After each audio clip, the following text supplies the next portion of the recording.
Good morning and welcome to your Monday morning, early morning intuitive guidance. I'm Dr. Bonnie Nussbaum, bringing you words of wisdom to ponder throughout the course of the day and maybe implement into some changes in your life. And excuse the painting clothes, but it's painting day. So today we are doing another little section in Taking the War Out of Our Words, The Art of Powerful Non-Defensive Communication by Sharon Ellison. And where we have gotten to is page 205 for those of you who have the book and want to follow along. So let's start with just some nice deep breaths to settle in and open ourselves up to receiving today's message. Nice deep breath in through the nose, out through the mouth, letting your shoulders drop. In through the nose, out through the mouth. Just relaxing, releasing. Taking these few moments in the morning for yourself, in through the nose, out through the mouth, slowing. Good morning to whomever just popped on. In through the nose, Trinity Church. Awesome. Welcome, welcome. Good morning, Cindy. Glad you are here. Just taking some time, taking some nice deep breaths, settling in, opening to receiving this message. And I'm keeping the message a little shorter today for a couple of reasons. One, TJ and I have to be out of the house by 7 to accommodate the people who are replacing our lead pipes. The city has decided it's time in 2023 to replace lead pipes. Whatever. So we have to be out of the house all day long. So we're going over to our flip and I'm going to be painting, shower cap and all. I'm going to be just so attractive. Good morning, Judy. Glad you are here. And then we are going to be able to be back in the house by 5, I'm hoping, because I have a client at 5. We'll see how this thing works. There's no internet over at the house we're flipping. So I'm taking along my Tony Robbins homework and painting supplies, and we'll see how much we can get done. So again, today we are doing a little chunk of Taking the War Out of Our Words, The Art of Powerful, no, you don't get to see a picture, non-defensive communication. I'm sure it's going to be really, right up there. I'll probably end up with paint all over me anyway because we're putting that texture stuff in it, so that tends to fly everywhere and make an unholy mess. Good morning, Diane. Glad you are here. Good morning, Carolyn. Welcome. There's my pretty hearts for the day. All right, so we're on page 205, Taking the War Out of Our Words. This section is called Incremental Consequences. So I think I labeled the video for today something like creating or applying or whatever, incremental consequences. So here we go. If we make a prediction and the other person becomes increasingly rude, angry, or abusive, or becomes more aggressive in asserting a demand for non-reciprocal services, we may need to add additional consequences in response to the person's reactions. So here's a for example. I'm sure all of us have played this one out a bazillion times. For example, if I see my toddler heading toward the living room wall with a crayon, I would say, if you try to color on anything besides the paper, then I will ask you to give me the crayon. If you color only on the paper, then you can keep it. Again, most of us have been trained up to maybe give the first part of that thing, but not the positive consequence.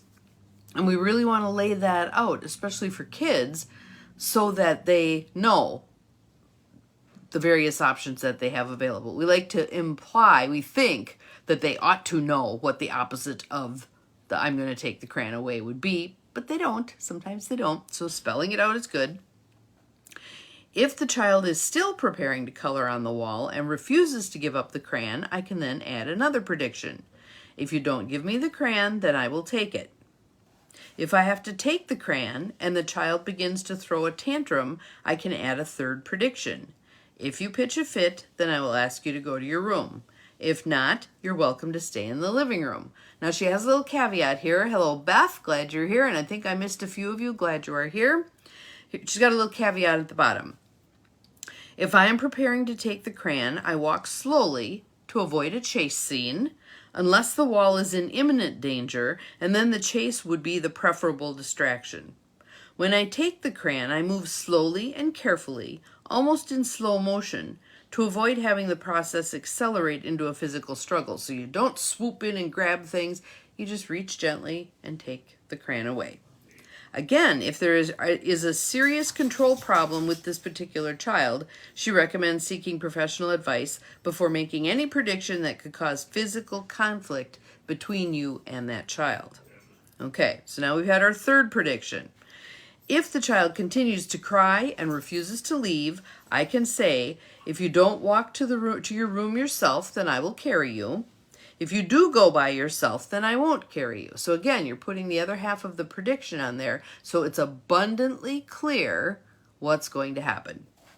Such small incremental consequences at each stage of the person's reactions offer the greatest opportunity to respond cooperatively. Sometimes incremental predictions evolve on a trial and error basis. We may make one prediction and find it doesn't solve the problem as well as we thought it would. Or the person may react in a way we hadn't anticipated, and we need to respond to this unexpected reaction. Or we might simply have gained more insight after our first prediction has been in effect. Sometimes a new problem arises that we couldn't foresee in our first prediction. In this case, we can add a new consequence that deals with the current situation. So here's one, remember Franklin and Hans disagreeing about what time to be in the car to go to the theater, and so Franklin had made the prediction that if Hans wasn't ready precisely on time, Franklin was going to take his own car and Hans would need to bring his own car. So here's an additional circumstance that popped up that Franklin couldn't predict ahead of time and now needs to address with Hans. Let's see.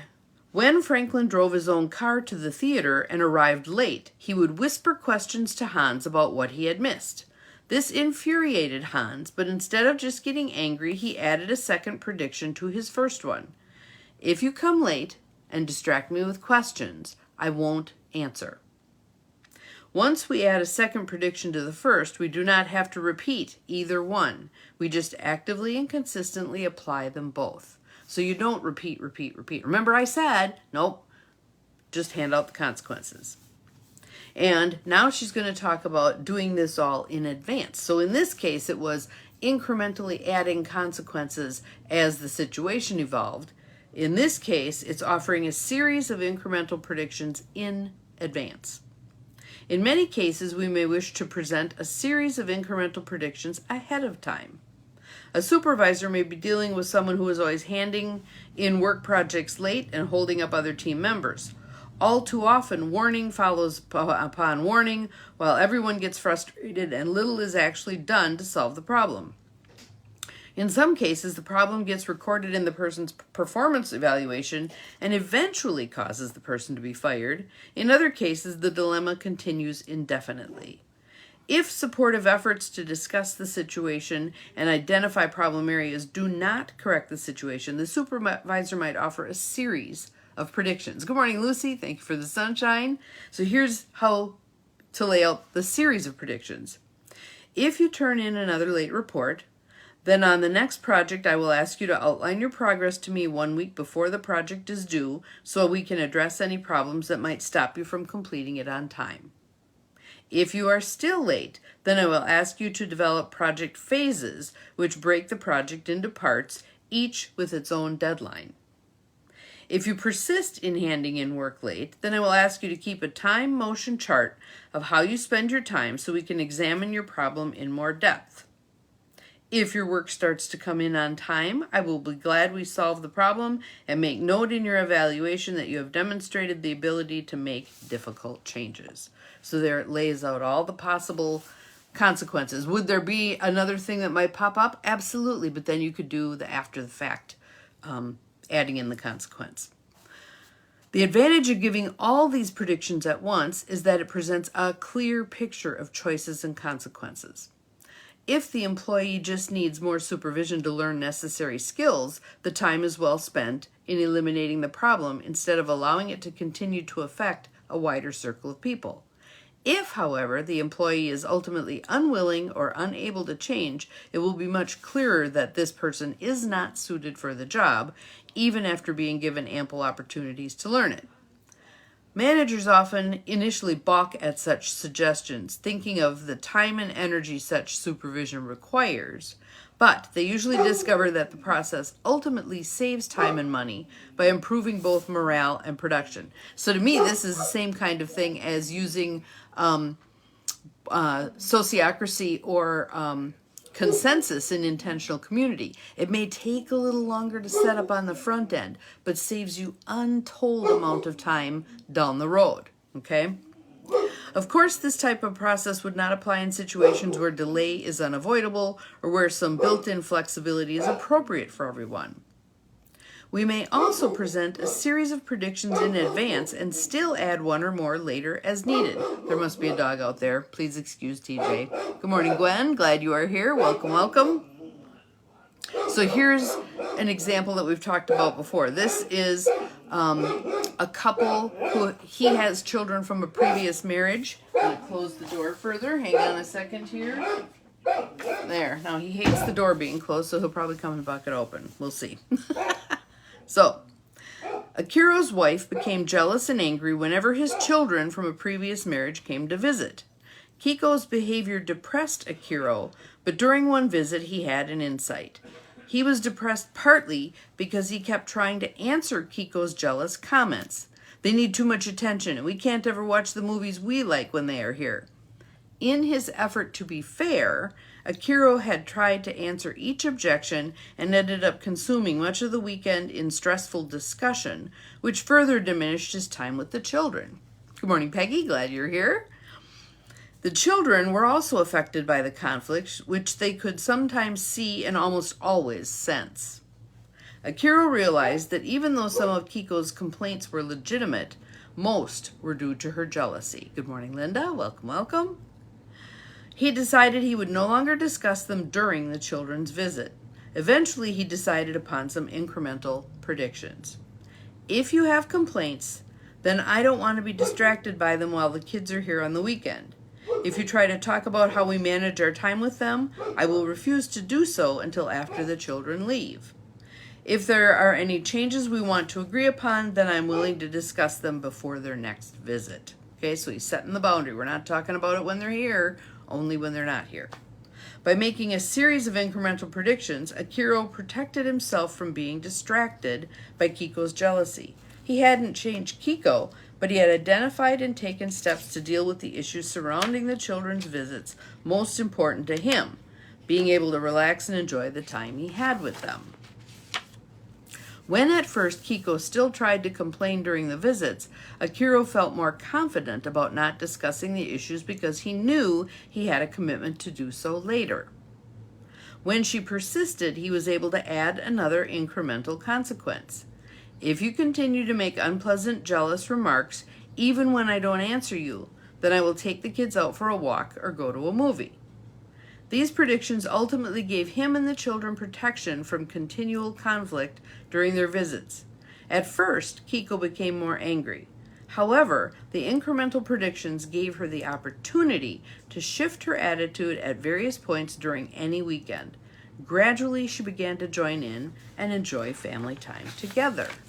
So, good morning, Claudia. Glad you are here. So there's our section on the incremental consequences. So you don't have to, you can, but you don't have to trot it all out to begin with. You can speak a consequence. Once that's been applied, if behavior continues to deteriorate, apply another consequence, etc., etc. But again, notice the tone.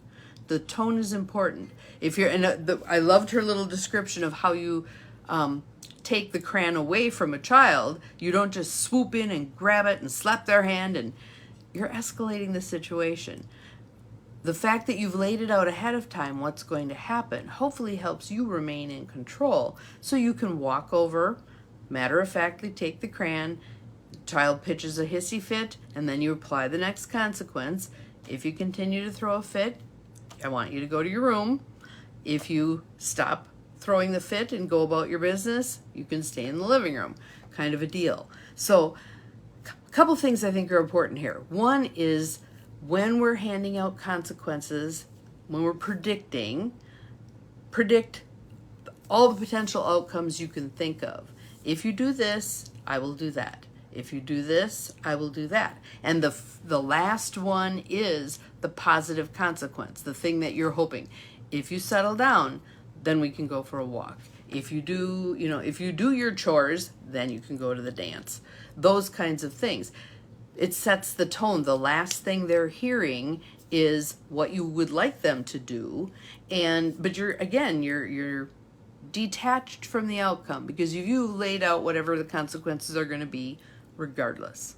Okay? So, I hate to say this, but hopefully you have some opportunities to practice this today. Dealing with conflict through incremental consequences. So, have an awesome day. We'll see you again tomorrow. I may be paint covered tomorrow, but we will see. Remember, you are capable of far more than you think you are. Have an awesome Monday. Bye-bye.